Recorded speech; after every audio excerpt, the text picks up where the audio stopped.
beautiful legacy. Every line, every curve leaves a trace of who we were. Hello and welcome. You are listening to A Beautiful Legacy.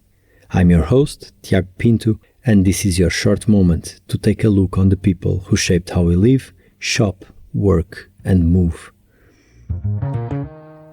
Today's episode takes us to Paris.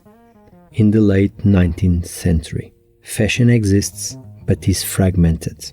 Designers work in ateliers, manufacturers operate in parallel. Shops sell garments but rarely ideas.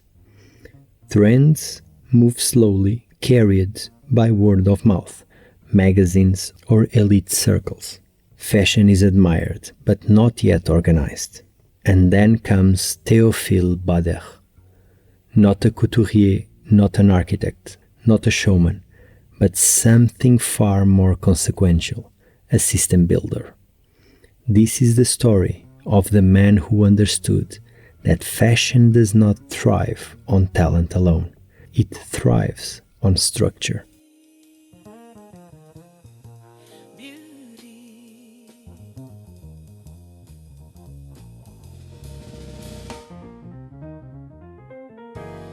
Théophile Bader was born in 1864 in Alsace, at a time when commerce was still largely transactional. Shops sold what they had, customers adapted their desires accordingly. Bader saw something else.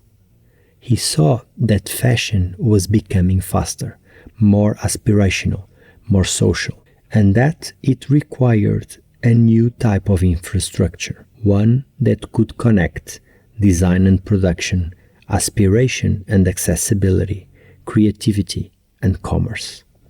In 1893, together with his cousin Alphonse Kahn, Bader opened a modest fashion shop on Rue Lafayette in Paris.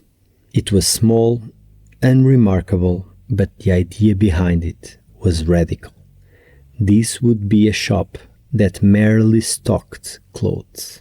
It would become a machine that produced fashion itself. Every line, every curve leaves a trace of who we were.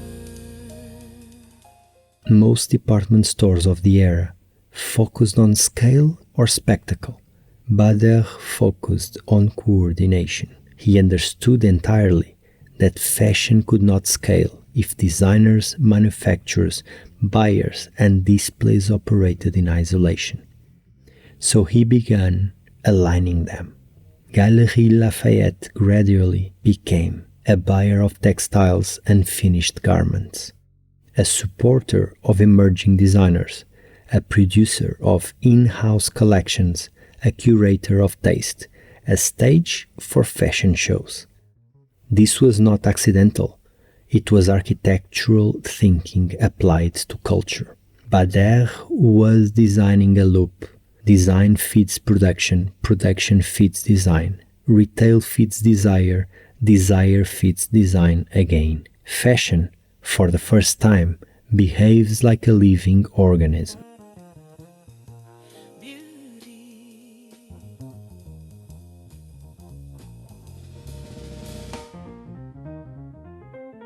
Before fashion magazines dominated the cultural landscape, Galeries Lafayette functioned as a media platform. Its windows were not displays, they were headlines. Its floors were not departments, they were chapters. Its seasonal launches were not stock rotations, they were narratives. Bader understood something most retailers missed. Taste needs authority. By carefully curating collections, staging them theatrically, yet coherently, and synchronizing product, space, and timing, Galeries Lafayette became a trusted editor of Parisian fashion. Customers didn't just shop there, they learned what fashion was. This was a crucial difference from other department store pioneers.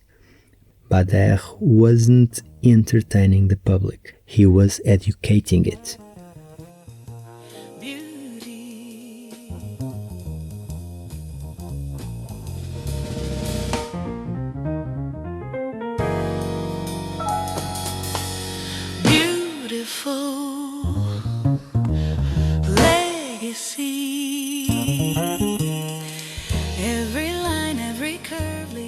In 1912, Galeries Lafayette unveiled its now iconic glass dome. This was not a decorative flourish, it was a statement. At a time when fashion was still dismissed by many as frivolous or feminine, Bader used architecture to elevate it to the status of culture. The dome did what museums and opera houses had done for art and music. It conferred legitimacy. Fashion was no longer hidden in saloons. It stood proudly under glass and steel in the heart of Paris, visible to all. And like Gordon Selfridge, who used architecture as theater, Bader used it as institution building. Galeries Lafayette did not feel like a spectacle. It felt like a cathedral of modern life.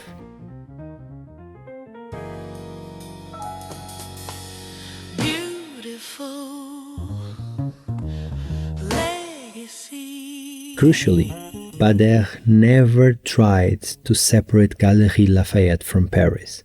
He amplified the city rather than competing with it. The store became a gateway between haute couture and the public, a bridge between ateliers and the international visitors, a place where Parisian identity could be experienced, not just observed. Long before the idea of city branding or retail tourism, Bader turned Galeries Lafayette into a cultural interface. To shop there was to participate in Paris. This is where his vision diverged sharply from Ramon Areces or Adolf Jandorf. Bader was not building national retail infrastructure.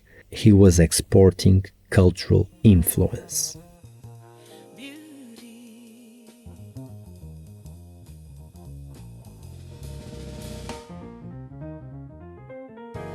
By aligning production, presentation, and consumption, Bader unintentionally accelerated fashion cycles.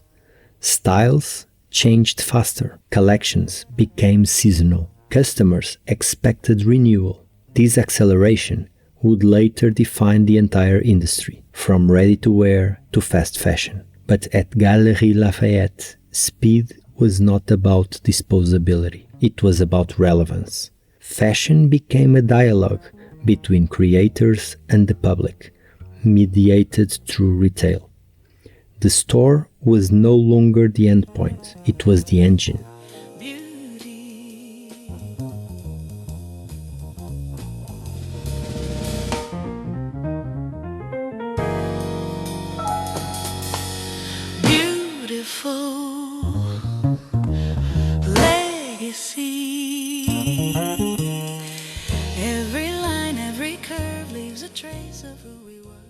The world we inherited from Théophile Bader.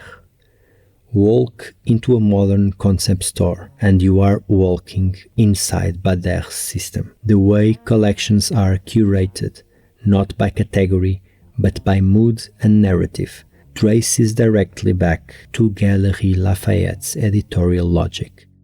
Products are no longer stacked, they are spoken.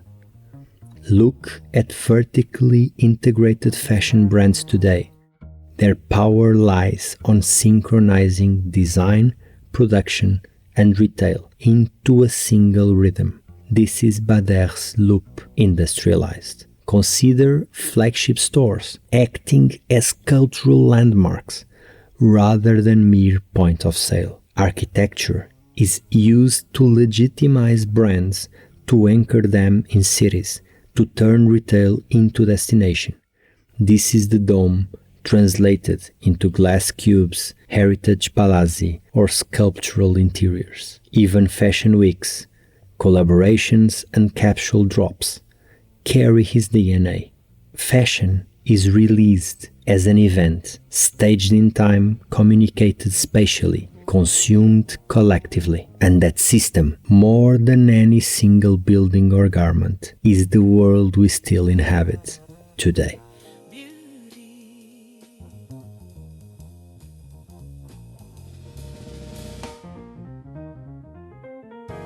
Théophile Bader is rarely celebrated like Selfridge.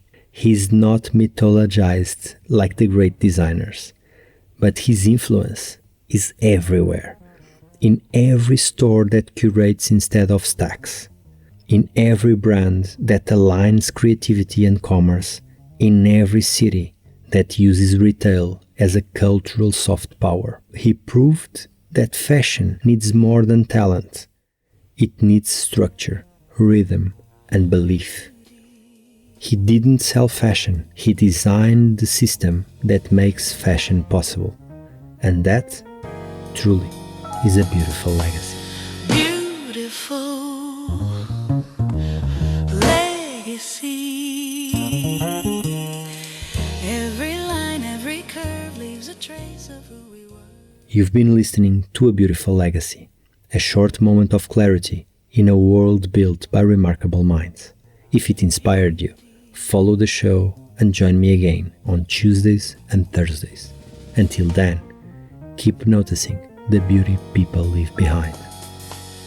Beautiful legacy.